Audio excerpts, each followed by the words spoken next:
आपके इंचार्ज अमित शाह जी हैं, डिपार्टमेंट को अमित शाह चलाते हैं, तो फिर उनकी फोटो क्यों है यहाँ पे? I have been trusted. No we don't, Ma'am, I please have been understand, we trusting you. Don't It's trust not you. like मैं 10 दिन 20 दिन 30 दिन 50 दिन 6 महीना वहीं बैठूंगा। You decide.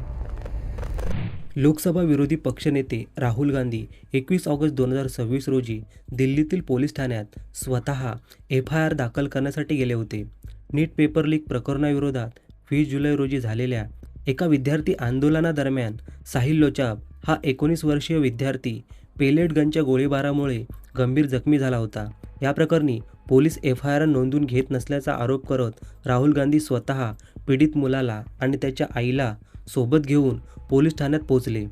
पोलिसांवर दबाव आणण्यासाठी राहुल गांधींनी आधी मंदिर मार्ग पोलीस ठाण्यात आणि नंतर संसद मार्ग पोलीस ठाण्याबाहेर तब्बल 7 ते 8 तास तीव्र ठिय्या आंदोलन केले.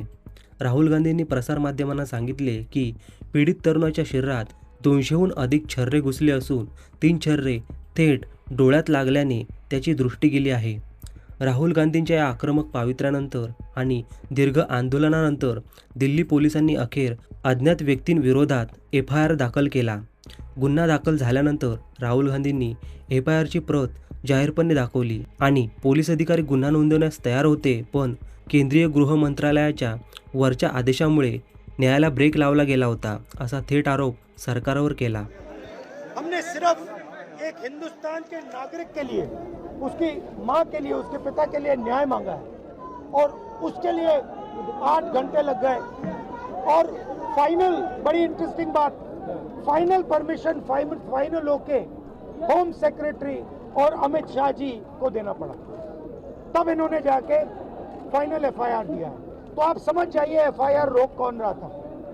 ये बेचारे जो पुलिस वाले हैं, ये चाहते थे FIR करना, वो वाले भी चाहते थे FIR करना, बट ऊपर से न्याय की ब्रेक लगी हुई है. धन्यवाद.